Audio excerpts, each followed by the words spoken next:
بسم اللہ الرحمن الرحیم۔ السلام علیکم۔ ناول مجھے کہنا نہیں آتا آج اس کا دوسرا اور آخری پارٹ ہے۔ یہ فاطمہ ندیم کی تحریر ہے تو میں اسے اپنے چینل پہ اپلوڈ کر رہی ہوں۔ چلیے سٹارٹ کرتے ہیں۔ تمہاری یونیورسٹی میں کوئی دوست نہیں ہے؟ جب وہ کلاس کے بعد واپس آئی تو روحان نے پوچھا۔ نہیں، میں نے کبھی کوئی دوست نہیں بنایا، اس نے سر جھکا کر جواب دیا۔ بس اب سے میں تمہارا دوست ہوں، جب بھی کوئی کام ہو سیدھا میرے پاس آنا، روحان نے مسکراتے ہوئے کہا۔ آپ کا نام کیا ہے؟ علیزہ نے تھوڑا گھبراتے ہوئے پوچھا۔ روحان کا قہقہ بلند ہوا۔ روحان علی۔ ویسے ایک بات بتاؤں؟ روحان نے اپنا نام بتانے کے بعد سنجیدگی سے پوچھا۔ جی، مختصر جواب۔ میں اس سوال کا منتظر تھا علیزہ، اس نے مسکراتے ہوئے بتایا۔ اچھا، اب میں گھر جا رہی ہوں، گھر سے ڈرائیور کو بھی بلانا ہے۔ اللہ حافظ۔ ٹیک کیئر ڈیئر، روحان نے نیم مسکراتے ہوئے کہا۔ گھر آ کر علیزہ کافی ٹائم تک روحان کے بارے میں سوچتی رہی تھی۔ وہ پہلا انسان تھا جس نے اس سے دوستی کی تھی، ورنہ اسکول اور کالج میں بہت لڑکیوں لڑکوں نے اس سے دوستی کرنے کی کوشش کی تھی، مگر علیزہ کی ریزرو طبیعت کی وجہ سے سب اسے مغرور سمجھ کر چھوڑ دیتے تھے۔ اس کے اپنے کزن سے بھی تعلقات بالکل نہ ہونے کے برابر تھے۔ اگر وہ کبھی کال کر لیں تو ان سے تھوڑی بات کر لیتی، ورنہ نہیں۔ علیزہ کا معمول تھا رات کے کھانے کے بعد وہ روز اپنے پاپا کے کمرے میں ان کی گولیاں خود رکھ کر آتی تھی اور پھر نماز پڑھتی تھی۔ آج نماز کے بعد وہ بیٹھی روحان علی کے بارے میں لکھتے اپنی ڈائری کے کچھ صفحات سیاہ کر رہی تھی۔ وہ تقریباً لکھ چکی تھی جب اس کے فون میں واٹس ایپ ٹیون بجی۔ اس نے اپنا لکھنا مکمل کیا اور فون اٹھایا۔ کسی نامعلوم نمبر سے 2 میسیجز کیے گئے تھے۔ السلام علیکم پہلا message, what are you doing? دوسرا میسیج، وہ ٹھٹک گئی کہ رات کے 10 بجے اسے کون میسیج کر سکتا ہے؟ سامنے والے بندے کا صاف آن لائن لکھا چمک رہا تھا۔ پھر اس کی جگہ ٹائپنگ لکھا نمودار ہوا، پلیز ریپلائی۔ ایک اور میسیج اور ساتھ میں سمپل اسمائل والا ایموجی۔ اس نے سلام کا جواب دیا اور لکھا ہو۔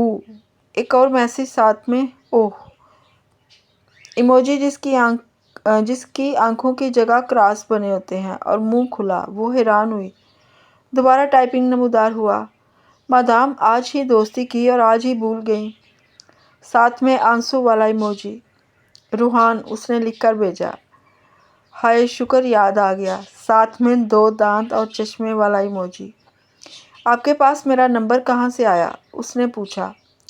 میں نے اتنی اچھی دوست ڈھونڈ لی تو اس کا نمبر ڈھونڈنا کون سا مشکل کام ہے؟ روحان کا رپلائی آیا، ساتھ میں وہ ایموجی جس کی آنکھوں کی جگہ 2 ہارٹ بنے ہوتے ہیں۔ پھر روحان اس سے تھوڑی دیر باتیں کرتا رہا، پھر وہ سونے کا بول کر آف لائن ہو گئی۔ روحان نے پورا 1 گھنٹہ علیزہ سے واٹس ایپ پر بات کی تھی۔ علیزہ سونے کے لیے چلی گئی اور روحان کی مما بھی اس کے روم میں آ گئی تھی۔ وہ ان کی گود میں سر رکھے اپنے ہی خیالوں میں مسکرائے جا رہا تھا۔ آج میرا شہزادہ بہت خوش ہے، روحان کی مما نے اس کے بالوں میں انگلیاں چلاتے ہوئے کہا۔ مما بس دعا کریں یہ خوشی میرے ساتھ ہمیشہ رہے۔ اس نے ان کے ہاتھ اپنی آنکھوں پر رکھتے ہوئے کہا، میرے شہزادے میری ساری دعائیں آپ کے ساتھ ہیں۔ اپنی مما کو نہیں بتاؤ گے کہ بات کیا ہے؟ روحان نے پورا 1 گھنٹہ علیزہ سے واٹس ایپ پر بات کی تھی۔ علیزہ سونے کے لیے چلی گئی اور روحان کی مما بھی اس کے روم میں آ گئی تھی۔ وہ ان کی گود میں سر رکھے اپنے ہی خیالوں میں مسکرائے جا رہا تھا۔ آج میرا شہزادہ بہت خوش ہے، روحان کی مما نے اس کے بالوں میں انگلیاں چلاتے ہوئے کہا۔ مما بس دعا کریں یہ خوشی میرے ساتھ ہمیشہ رہے۔ اس نے ان کے ہاتھ اپنی آنکھوں پر رکھتے ہوئے کہا، میرے شہزادے میری ساری دعائیں آپ کے ساتھ ہیں۔ اپنی مما کو نہیں بتاؤ گے کہ بات کیا ہے؟ انہوں نے پیار سے پوچھا۔ مما صحیح وقت آنے پر بتاؤں گا، اس نے آنکھیں موند لیں۔ السلام علیکم ڈیئر، کیسی ہو؟ روحان چہکتا ہوا اس کے پاس اس کی ٹیبل پر آیا۔ ٹھیک ہوں، سلام کے جواب کے ساتھ اس نے کہا۔ کبھی مجھ سے میرا حال بھی پوچھ لیا کرو، روحان نے نروٹھے پن سے کہا۔ کیسے ہیں آپ؟ اس نے نیم مسکراتے ہوئے پوچھا۔ بات ایسے کرتی ہو جیسے اپنے کسی سر سے بات کر رہی ہو۔ یار میں تمہارا دوست ہوں، اس نے ایسے کہا جیسے اسے یاد دلایا ہو۔ کیسے بات کروں آپ سے میں؟ اس نے معصومیت سے پوچھا۔ روحان مسکرایا۔ جیسے کرتی ہو ٹھیک ہے، اس نے اسے مسکراتے ہوئے کہا۔ آج میں تمہیں لنچ کراؤں گا، میں آتا ہوں۔ وہ سامنے دیکھتے ہوئے اپنی کرسی سے کھڑا ہو گیا۔ ارے نہیں، میں خود لے لوں گی، اس نے اسے روکا۔ یار تکلف مت کرو، آج میں کھلا رہا ہوں، کسی دن تم کھلا دینا، روحان نے جواب دیا اور چلا گیا۔ وہ اس کے اور اپنے لیے سینڈوچز اور کولڈ ڈرنک لے کر آیا۔ دونوں کچھ دیر ساتھ بیٹھے۔ روحان اس سے ادھر ادھر کی باتیں کرنے کی کوشش کرتا رہا اور وہ اپنے ریزرو انداز میں جواب دیتی رہی۔ رات میں پھر روحان نے اسے واٹس ایپ پر میسج کر دیا۔ اب یہ ان دونوں کا معمول بن گیا تھا۔ دونوں اپنی یونی میں زیادہ سے زیادہ ٹائم ساتھ گزارتے اور پھر رات میں 1 گھنٹہ چیٹنگ بھی پابندی سے کرتے تھے۔ روحان اس کا ہر طرح سے خیال رکھتا۔ اسے کوئی بھی ریفرنس بک کی ضرورت ہوتی تو کسی بھی طرح اس کی ضرورت پوری کرتا۔ کبھی علیزہ روحان کو تو کبھی روحان علیزہ کو لنچ کرواتے۔ علیزہ روحان کی کمپنی کافی انجوائے کرتی تھی۔ ایسے ہی ایک دن دونوں ایک ساتھ کالج کینٹین میں بیٹھے باتیں کر رہے تھے تو روحان نے اس کے ہاتھ پر اپنا ہاتھ رکھ کر کہا، تم آج مجھے بس ایک بات کا جواب دے دو۔ روحان نے اسے محبت بھری نگاہوں سے دیکھتے ہوئے کہا۔ وہ علیزہ کو ہمیشہ ایسی ہی محبت بھری نگاہوں سے دیکھتا تھا اور وہ ان جذبوں کی شدت سے جو آنکھوں میں نمودار ہوتی تھی گھبرا جاتی تھی۔ کون سی بات؟ اس نے بڑی آسانی سے اپنا ہاتھ اس کی مضبوط گرفت سے آزاد کروایا تو وہ اداسی سے مسکرا دیا۔ کچھ نہیں، سر جھٹک کر اس نے کرسی سے ٹیک لگایا اور ہاتھ سینے پر باندھ لیے اور نگاہیں اس کے چہرے پر جما دیں۔ آپ مجھے ایسے کیوں دیکھ رہے ہیں؟ کافی دیر تک جب اس نے نظریں نہیں ہٹائیں تو اسے اعتراض ہوا۔ دل چاہ رہا ہے، اس نے نظریں ہٹائے بغیر جواب دیا۔ میری کلاس ہے، میں جا رہی ہوں۔ اس نے اپنا بیگ اور فون اٹھایا تو وہ فوراً سیدھا ہوا۔ ناراض تو نہیں ہو گئی؟ کیا لگتا ہے ہونا چاہیے؟ علیزہ نے ابرو اچکائے تو وہ مزید فدا ہوا۔ میں نے تو ایسا کچھ نہیں کہا جس سے تمہیں اعتراض ہو، اس نے نروٹھے پن سے کہا۔ آپ کی کلاس نہیں ہوتی؟ ہر وقت گھومتے رہتے ہیں، اپنا بیگ کندھے پر ڈالتے ہوئے کہا۔ کیا بیویوں والا سٹائل تھا؟ فری کب ہوگی؟ اس نے اس کی بات نظر انداز کی۔ اس کلاس کے بعد، اس نے مطلع کیا اور وہاں سے چلی گئی۔ وہ اس کے انتظار کے غرض سے بیٹھا اور اپنا فون اٹھا لیا۔ جب سامنے اسے علیزہ کی ڈائری نظر آئی، شاید وہ یہ پھر بھول گئی تھی، اس نے فوراً صفحات پلٹنا شروع کیے۔ آج مجھے یونی میں روحان علی ملے۔ وہ ایک اچھے انسان ہیں۔ انہوں نے مجھے دوستی کی آفر کی اور میں نے منع کر دیا، مگر پھر روحان نے مجھے فورس کیا۔ پہلے تو میں نے سوچا لیکن پھر کچھ نہیں ہوگا، وہ خود ہی دوست بن گئے۔ ان کی آنکھوں میں کوئی خاص چمک تھی جو مجھے زیادہ منع کرنے پر مجبور نہ کر سکی۔ روحان بہت اچھے ہیں، وہ میری ہر طرح سے مدد کرتے ہیں۔ آج مجھے کیمسٹری کی گائیڈ نہیں مل رہی تھی، وہ مجھے انہوں نے ہی لا کر دی۔ وہ اپنا کافی وقت میرے ساتھ گزارتے ہیں، مجھے اچھا لگتا ہے ان کے ساتھ وقت گزارنا۔ آج مما پاپا کی پھر لڑائی ہوئی۔ روم سے بہت شور کی آواز آ رہی تھی۔ پھر تھوڑی دیر بعد مما روم سے باہر آ گئی۔ میں پاپا کے پاس گئی، میں نے ان کی طبیعت پوچھی۔ وہ بہت نڈال لگ رہے تھے۔ انہوں نے مجھے پیار کیا اور بولے، علیزہ بس اب آپ کو کسی اچھے انسان کے سپرد کر دوں، پھر مجھے کچھ بھی ہو فرق نہیں پڑتا۔ اللہ نہ کرے آپ کو کچھ ہو، میں نے بولا اور ان کے ہاتھ میں پانی دیا۔ میں اپنے دل کی ایک ایک بات پاپا کو بتانا چاہتی ہوں مگر پتہ نہیں کیوں ڈر لگتا ہے، عجیب سی جھجک ہوتی ہے۔ آج روحان نے مجھ سے ایک سوال پوچھا۔ میں اپنے دل کی باتیں کس سے شیئر کرتی ہوں؟ جب میں نے بتایا کسی سے نہیں تو وہ بولے اب مجھ سے کرنا۔ میں نے کوئی جواب نہیں دیا۔ کبھی کبھی میرا دل چاہتا ہے میں روحان کو سب کچھ بتا دوں، اپنی ساری باتیں ان سے کر لوں، مگر پتہ نہیں کیوں ہمت ہی نہیں ہوتی۔ اب عادت ہو گئی ہے ہر بات اپنے اندر رکھنے کی۔ روحان سوچ میں پڑ گیا کہ اب اسے کیا کرنا چاہیے۔ وہ اسی طرح بیٹھا تھا جب علیزہ اس کے پاس آئی۔ شکر آپ ادھر ہی ہیں۔ آپ کو کوئی ڈائری ملی ہے یہاں سے؟ اس نے ہاتھ کے اشارے سے کہا۔ یہ روحان نے ڈائری اس کے سامنے کی۔ شکر مل گئی، اس نے ڈائری سینے سے لگاتے ہوئے کہا۔ بیٹھ جاؤ علیزہ، روحان نے کرسی کی طرف اشارہ کرتے ہوئے سنجیدگی سے کہا۔ علیزہ بیٹھ گئی اور پانی کی بوتل منہ سے لگا لی۔ علیزہ میں تمہیں کیسا لگتا ہوں؟ روحان نے اس کی آنکھوں میں دیکھتے ہوئے سنجیدگی سے کہا۔ یہ کیسا سوال ہے؟ علیزہ حیران ہوئی۔ بتاؤ نا کیسا لگتا ہوں؟ روحان بضد ہوا۔ اچھے ہیں آپ، علیزہ نے سر جھکا کر جواب دیا۔ روحان مسکرایا۔ علیزہ مجھ سے شادی کرو گی؟ روحان نے نیم مسکراتے ہوئے پرامید لہجے میں پوچھا۔ کیا کہہ رہے ہیں یہ آپ؟ علیزہ نے تیز لہجے میں حیرانی سے کہا۔ علیزہ یاد ہے جب میں نے تمہیں دوستی کی آفر کی تھی تو کیا کہا تھا؟ کہ میں اپنی پوری کوشش کروں گا ہمیشہ تمہارے ساتھ رہنے کی۔ بس اپنی کوشش کی کامیابی چاہتا ہوں۔ روحان نے اس کے ہاتھ پر اپنا ہاتھ رکھا اور اسے بہت نرمی سے کہا۔ میں اس بارے میں آپ کو کچھ نہیں کہہ سکتی، علیزہ نے روکھے لہجے میں جواب دیا۔ کیوں کچھ نہیں کہہ سکتی؟ اپنی چوائس بتاؤ مجھے، روحان نے اسے مجبور کیا۔ مجھے نہیں پتا میرے پاپا کیا بولیں گے، میری ساری چوائس ان کے بعد آتی ہے، علیزہ نے ٹیبل پر انگلی سے دائرے بناتے ہوئے جواب دیا۔ علیزہ میں انہیں منا لوں گا، پلیز تم مجھے بتاؤ میرا ساتھ دو گی نا؟ اس نے بہت محبت سے پوچھا، جیسے اس سے کوئی وعدہ چاہتا ہو۔ علیزہ نے خاموشی سے سر جھکا لیا۔ علیزہ میں تمہاری اس خاموشی کو ہاں سمجھ رہا ہوں، روحان نے حتمی انداز میں کہا۔ روحان میں جا رہی ہوں، اللہ حافظ۔ وہ ہلکا سا مسکرا کر کرسی سے کھڑی ہو گئی۔ ٹیک اے میسو کیئر آف یور سیلف، اپنا بہت زیادہ خیال رکھنا، روحان نے مسکراتے ہوئے کہا۔ مما مما، روحان گھر میں آتے ہی اپنی ماں کو پکارنے لگا۔ کیا ہوا؟ ایسے کیوں چلا رہے ہو؟ مما نے حیرانگی سے پوچھا۔ مما مجھے آپ کو بہت کچھ بتانا ہے، روحان نے ان کے ہاتھ پکڑ کر کہا۔ اچھا ٹھیک ہے، سب بتا دینا، ابھی جاؤ فریش ہو، پھر کھانا کھانا، پھر اطمینان سے بتانا، مما نے اسے تاکید کی۔ وہ اپنے کمرے میں آ گیا۔ ہاں اب بتاؤ کیا بتانا تھا؟ روحان کی امی اس کے کمرے میں آئیں جب وہ آرام کے لیے لیٹا ہوا تھا۔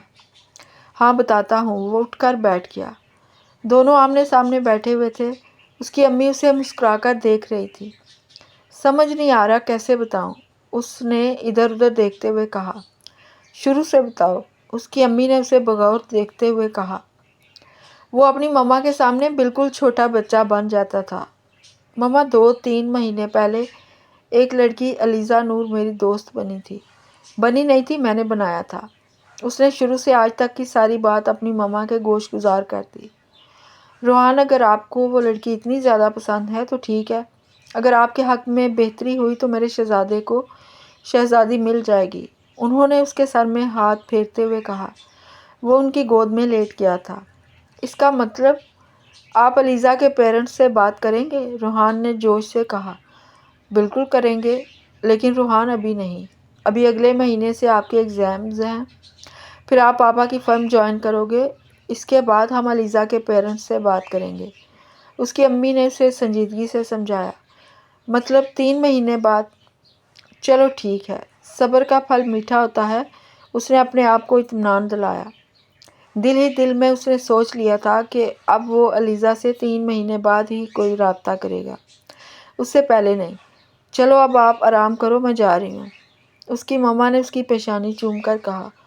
ماما I love you, I love you too, وہ مسکراتے ہوئے کمرے سے نکل گئیں۔ رات علیزہ لاشعوری طور پر روحان کے میسج کا انتظار کر رہی تھی، وہ بس اسی کے بارے میں سوچ رہی تھی اور مسکرا رہی تھی۔ وہ عموماً 10 بجے تک میسج کر دیتا تھا۔ اس نے اس کی چیٹ کھولی، لاسٹ سین اس نے ہائیڈ کیا ہوا تھا، اس کی ڈی پی شو ہو رہی تھی جو اس نے 2 دن پہلے بدلی تھی۔ روحان کی اپنی تصویر جس میں اس نے ڈارک براؤن پینٹ کے ساتھ کریم کلر کی شرٹ پہنی ہوئی تھی، گاڑی سے ٹیک لگائے کھڑا، وہ بہت پرکشش لگ رہا تھا۔ اس نے سوچا وہ آج اسے خود میسج کر دے۔ اس نے ٹائپنگ شروع کی، سلام لکھ کر بھیجا، لیکن وہ بس سینڈ ہوا، ڈیلیور نہیں ہوا۔ وہ کچھ دیر میسج کے انتظار کے بعد بجھے دل کے ساتھ فون سائڈ ٹیبل پر رکھ کر سونے کی کوشش کرنے لگی اور کچھ دیر میں وہ نیند کی وادی میں کھو گئی۔ دوسرے دن یونی میں اسے پتہ چلا کہ لاسٹ ایئر والوں کے 1 ماہ بعد ایگزام ہے اور اب وہ یونی ایگزامز کے لیے آئیں گے۔ وہ بہت حیران ہوئی کہ روحان نے اسے ایسا کچھ کیوں نہیں بتایا۔ وہ گھر آ کر بھی اس کے میسج کے انتظار میں رہی مگر کوئی میسج نہیں آیا۔ دوسرے دن بھی ایسے ہی ہوا۔ اس کا بھیجا ہوا میسج اسے پہنچ نہیں پا رہا تھا اور وہ اس سے متنفر بھی ہو رہی تھی کہ وہ ایسے کیسے غائب ہو سکتا ہے۔ ایسے ہی 1 ماہ گزر چکا تھا۔ یونی میں روحان کے ایگزامز شروع ہو گئے تھے۔ اسے یقین تھا روحان اپنے پیپر کے بعد اس سے ملنے آئے گا مگر ایسا نہیں ہوا۔ اس نے اپنی ڈائری کے صفحات لکھتے لکھتے بھگونا شروع کیے۔ ہر کوئی مجھے چھوڑ کر چلا جاتا ہے۔ روحان بھی چلا گیا مجھے چھوڑ کر۔ پہلے تو بڑی بڑی باتیں کر رہے تھے، ساتھ نبھاؤں گا وغیرہ وغیرہ، اور اب ملنے تک نہیں آتے۔ میں ہی شاید بہت بری ہوں، سب مجھے چھوڑ کر چلے جاتے ہیں۔ پہلے مما گئیں اور اب روحان نے بھی مجھے اکیلا چھوڑ دیا۔ اللہ تعالیٰ آپ مجھے اپنے پاس بلا لیں۔ سب مجھے چھوڑ کر چلے جاتے ہیں، میں ہی چلی جاؤں گی تو سب ٹھیک ہو جائے گا۔ وہ نا امید ہو چکی تھی۔ وہ پوری رات روتی رہی تھی۔ صبح اسے تیز بخار تھا اور وہ یونی بھی نہیں جا سکی تھی۔ دوسرے دن وہ یونی گئی۔ لاسٹ کلاس کے بعد وہ یونی کے لان میں بیٹھی تھی جب سامنے اسے روحان اپنے دوستوں کے ساتھ نظر آیا۔ آج ان کا لاسٹ پیپر تھا۔ وہ سامنے سے نکل کر یونی کے مین گیٹ کی طرف چلا گیا۔ علیزہ کی آنکھیں نم ہو گئیں۔ وہ گھر آ کر بھی کافی دیر تک روتی رہی تھی مگر پھر یہ سوچ کر کہ اگر اسے کوئی فکر نہیں ہے تو میں کیوں سوچ کر پاگل ہو رہی ہوں، وہ سو گئی۔ مما آپ کو وہ ٹیبلٹ پتہ ہے کہاں ہے؟ وہ نڈال سی اپنی ماں کے پاس آئی اور دوائی کا پوچھنے لگی۔ جب وہ نیند سے اٹھی تو اسے بہت تیز بخار تھا۔ ہاں ہو گئے ڈرامے شروع تمہارے، دن رات بس منہ بگاڑ کر ڈرامے کرنے لگ جاتی ہو۔ مجھے تو سمجھ نہیں آتا تم مجھے کس گناہ کی سزا کے طور پر ملی ہو۔ انہوں نے اپنے منہ سے زہر اگلنا شروع کر دیا تھا۔ وہ اپنے آنسو صاف کرتے مڑی اور اپنے پیچھے اپنے باپ کو دیکھ کر ٹھٹک گئی۔ وہ اپنی زوجہ صاحبہ کے منہ سے نکلتے الفاظ سن چکے تھے اور اب وہ غصے سے لال ہو رہے تھے۔ میں نے کبھی ایسا نہیں سوچا تھا کہ تم میری بیٹی کے ساتھ ایسا کرتی ہوگی۔ آج میں تم سے کہتا ہوں تم مجھے بتاؤ تم کس گناہ کی سزا ہو جو یوں ناگ بن کر ہمارے سر پر سوار ہو گئی ہو۔ اس وقت میرا دل کر رہا ہے تمہیں ابھی اسی وقت فارغ کر دوں، بلکہ یہی بہتر ہوگا۔ میں تمہیں طلاق ان کے منہ سے۔ یہ جملہ مکمل ہونے سے پہلے ہی علیزہ نے ان کے منہ پر ہاتھ رکھ دیا۔ نہیں پاپا ایسا نہیں کریں، اس نے روتے ہوئے کہا۔ دیکھو میری بیٹی سے ہی کوئی سبق لے لو۔ وہ بولتے ہی علیزہ کا ہاتھ پکڑ کے کمرے سے نکل گئے۔ یا اللہ شکر مجھے اس داغ سے بچا لیا۔ علیزہ کی مما نے خدا کا شکر ادا کیا۔ اب وہ سدھرنے کا ارادہ کر چکی تھی۔ جب وہ دوسرے دن صبح اٹھی تو طبیعت کافی بہتر تھی۔ ویکینڈ تھا، یونی وہ گئی نہیں۔ پاپا نے آج اسے کسی خاص مہمان کی آمد کی اطلاع دی تھی۔ گھر میں اکثر پاپا کے بزنس سے تعلق رکھنے والے لوگ آتے تھے مگر کبھی انہوں نے اسے یوں مطلع نہیں کیا تھا۔ آج وہ حیران ہوئی۔ پھر شام میں اسے مما نے بھی تیار ہونے کی تاکید کی۔ آج اس کی امی کا رویہ کافی بدلا ہوا تھا اور وہ ان کی اس مثبت تبدیلی کی وجہ سے کافی خوش ہوئی تھی اور حیران بھی۔ وہ 2 دفعہ اسے تیار ہونے کی تاکید کر چکی تھی۔ وہ اٹھی اور اپنے کپڑے نکالنے لگی۔ اس نے اپنے لیے لائٹ پستئی کلر کی فراک نکالی جس پر میرون کلر کے پھول بنے تھے۔ ساتھ میرون کلر کا ہی چوڑی دار پاجامہ اور دوپٹہ تھا۔ وہ تیار ہو کر ٹیرس پر آ گئی۔ مہمان آ چکے تھے۔ وہ علیزہ کے پرپوزل کے لیے آئے تھے اور وہ کوئی اور نہیں روحان اور اس کی فیملی تھی۔ علیزہ کے پاپا کو روحان بہت اچھا لڑکا لگا تھا اور اس کی فیملی بھی۔ انہیں اس رشتے سے کوئی اعتراض نہیں ہوا۔ پھر روحان کی مما نے علیزہ اور روحان کو الگ سے بات کرنے کی خواہش ظاہر کی جو یقیناً گھر میں کی گئی روحان کی تاکید تھی۔ روحان وہ وہاں ٹیرس میں ہے، علیزہ کی مما نے اشارہ کر کے بتایا۔ وہ اکیلی ٹیرس میں کھڑی خوبصورت موسم سے لطف اٹھا رہی تھی، ہر چیز سے بے نیاز کہ اب اس کی زندگی میں کتنی حسین تبدیلی رونما ہونے والی ہے۔ روحان ٹیرس میں پہنچا۔ علیزہ اسے نظر آ چکی تھی۔ وہ ایگزامز کے دوران بھی اسے کافی دفعہ دیکھ چکا تھا، مگر دل پر جبر کر کے اس سے ملا نہیں تھا۔ وہ چاہتا تھا وہ علیزہ کو دکھے کہ وہ اس سے ملے اور بات کیے بغیر اپسیٹ ہوتی ہے یا نہیں۔ اس نے اپنا واٹس ایپ نمبر بھی چینج کر لیا تھا۔ علیزہ، اس نے اس کے قریب جاتے ہوئے اسے پکارا، آپ اب یہاں کیسے؟ چلے جائیں یہاں سے، آپ بہت برے ہیں۔ آپ بھی مجھے چھوڑ کر چلے گئے تھے، کیوں آئے ہیں واپس؟ وہ اسے اپنے سامنے دیکھتے ہی بھڑک اٹھی تھی اور وہ اطمینان سے کھڑا مسکرا رہا تھا۔ مجھے تو لگا محترمہ کو کوئی فرق نہیں پڑے گا، مگر ادھر تو دنیا ہی ہلی ہوئی ہے۔ اس نے مسکرا کر کہا، ایک منٹ، آپ ادھر کیسے آئے؟ ہمارے گھر کیسے آئے؟ اس نے حیرانی سے پوچھا۔ میڈم، دنیا میں واپس آ جائیں، میری اور آپ کی فیملی ہماری شادی کی ڈیٹ فکس کر رہی ہے اور آپ مجھ سے یہاں لڑ رہی ہیں۔ اس نے دبے دبے غصے سے کہا، ہے ہماری شادی؟ اس نے حیرانی سے کہا، جی ہاں، ہماری شادی۔ علیزہ، میں اپنے تمام کیے وعدے نبھاؤں گا، روحان نے مسکراتے ہوئے کہا اور اس کا ہاتھ پکڑ لیا۔ یار، میری جدائی میں تو تم اور بھی زیادہ حسین ہو گئی ہو، اس نے بھرپور مسکراہٹ کے ساتھ آنکھ مارتے ہوئے کہا۔ علیزہ جھینپ گئی۔ بچوں، گھر میں بڑے بزرگ بھی موجود ہیں۔ علیزہ کے پاپا آ گئے تھے۔ دونوں سر جھکا کر مسکرانے لگے۔ ناول یہیں پہ اینڈ ہوتا ہے۔